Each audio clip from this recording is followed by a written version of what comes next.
This is BNN, the Bennington News Network.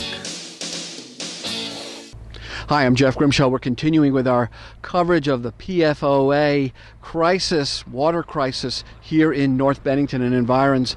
And we continue with the forum held by the governor here at Bennington College. Yes.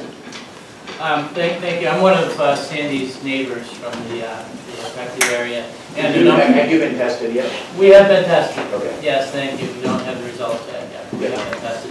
But we've met and discussed this, and you know, given the test results that have already come back from our neighborhood, whatever other test results may come back, we're absolutely convinced that the only long-term solution for our neighborhood is a connection to the adjacent North Bennington municipal water supply. So we just want to emphasize that today, and to request that we be kept in the process as discussions. And I know there's a couple engineering firms that are looking at it from different perspectives now. We would just really ask you to please keep us engaged in the process so we understand what's going on and can have some input. Absolutely. And just let me assure you, we know that the hardship of living off of imported water cannot last any longer than it has been. And we agree with you. I just met with the Pembrokes down there and said, listen, it makes sense for us to, as quickly as possible, run the water supply, what's a really short distance, to make sure that we have everyone in the radius on municipal water that's clean and drinkable. So, you know, let's look at the bright side. The problems across the state line are that their municipal water system is contaminated. Let's be thankful that ours is not. And that gives us a huge advantage in as quickly as possible, getting you hooked up to that system. And we all agree that that's the solution. We've said that to the company, and we're going to build it out, you know, as quickly as we know how. If ever, at any point, you feel like you're not getting answers, like we're being slow, like you don't know what's going on, call me personally, because I want to hear about it. But my team is on it. We're going to work with you. We're going to communicate with you, and we're going to build it out as quickly as we can. We're getting it engineered, you know, as we speak. The good news is there was a question last week, does the plant have the capacity? The answer is apparently yes, it does. So we don't even have a capacity challenge. It's just a question, how fast can we design it and get it done? But we are in total agreement with you that that is obviously the short-term solution. You know, I just want to say, you know, we'll solve this problem in terms of getting you clean water. As you know, our concern really is for the long-term health implications that none of us know about. And that's where you get into the longevity question. We got to make sure that whatever hardship that you're going to live with because of this pollution, that we make it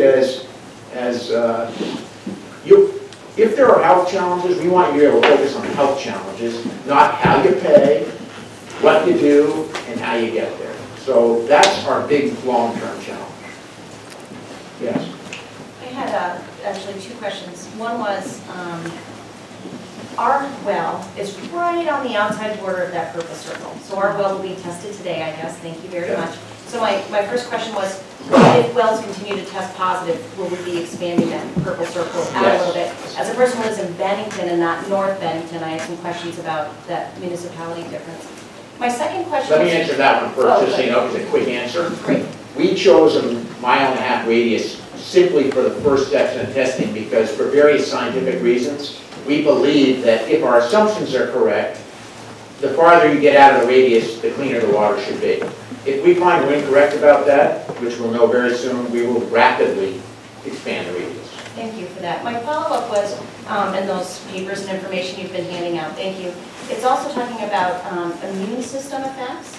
And I wonder if that includes things like allergies. I've got 3 girls who live downtown their whole lives. Within a year of moving here, all 3 were diagnosed with allergies they never had before. So I'm wondering if that, you know, just that little bit.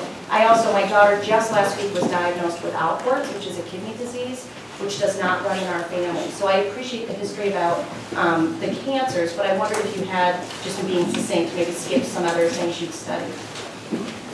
Sure. So far, the science, the epidemiological studies don't show a connection to allergies. There certainly is a connection to, possibly a connection to kidney function. When I say a connection, it's not necessarily causal.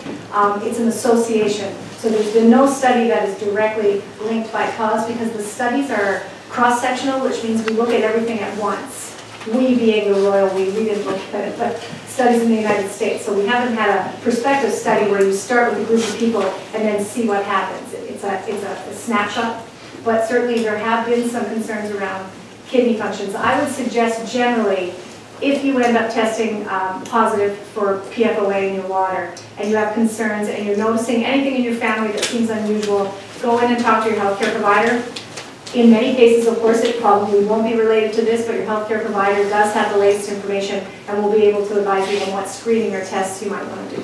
Thank you. You know, I just want to add, as the father of daughters, we all know that there is no greater fear that a parent has than the ones that you just expressed. So be sure to talk to, you know, Deputy Commissioner Dolan before you go. Let's get your phone number, and if you have questions, you call us personally. You want to answer something? No, the capacity to make clear as a North Bennington water, as someone who uses North Bennington municipal water, wanted to make clear that the capacity would require new equipment in order to pump the water because we're at our limit right now. So to get it to Royal Street, to get it to the other neighborhoods that don't currently have it, there's going to be a tremendous effort on your behalf and on behalf hopefully the responsible parties. As a former select board member in Bennington, I can remember the Superfund site at our old landfill, and I see Stu Bird over here lived through that with me. And finding responsible parties may be easy in this case, but sometimes getting them to put the bill is not as easy, and we need a commitment all the way to try to work this through. Absolutely. Good point. Yes. Regarding health effects. Tell the world who you are. I'm Jeff Weissel. I live on Asa Way, pretty much across the street from Sandy. Thanks, Jeff. Regarding the health effects, is there any, from what I understand and what we heard from a lecturer on some Saturday that 0 is an acceptable level of PFOA, but we all know that this compound is in our system because of our environment presently. That particular, Dr. Clapp, that particular expert, cited a 3.4 milligrams per deciliter threshold as what he felt was maybe the threshold for the acceptable level in your bloodstream. Does the state concur with that, that data? And furthermore, how Vermont's got a 20 parts per trillion levels. New York, I understand, is 100, and EPA is 400. Maybe we could have some explanation on why the differences. Sure. So let me take the end of that, and I'll let the health department take the beginning of it.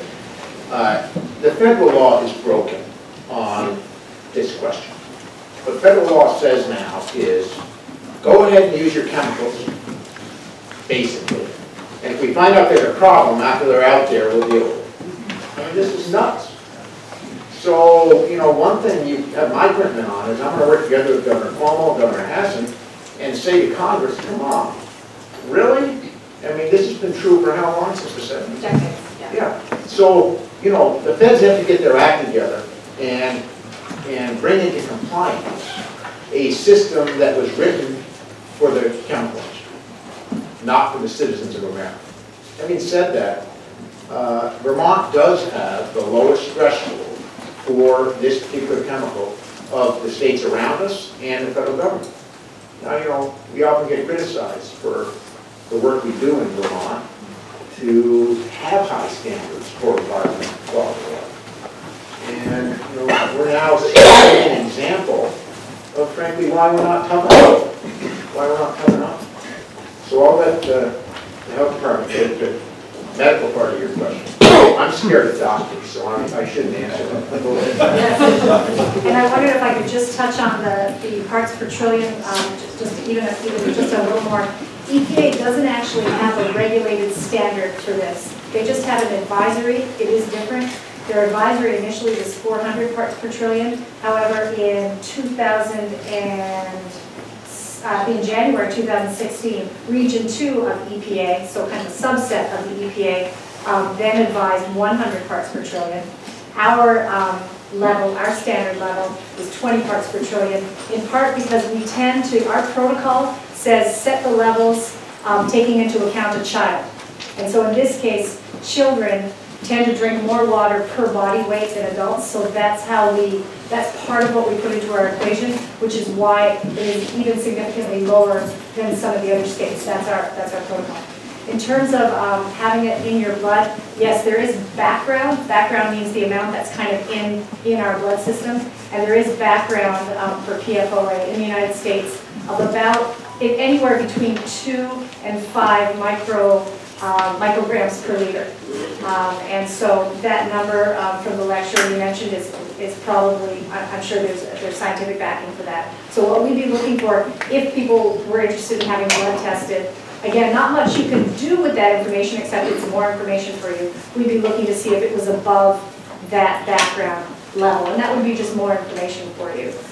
It takes about between 2 and 4 years for it to start moving out of your body, so it reduces by 50% between 2 and 4 years, that's its half-life, and then it continues to reduce by half. So it's just time that will eventually have it out of your body if you stop your exposure, which means stop drinking the contaminated water.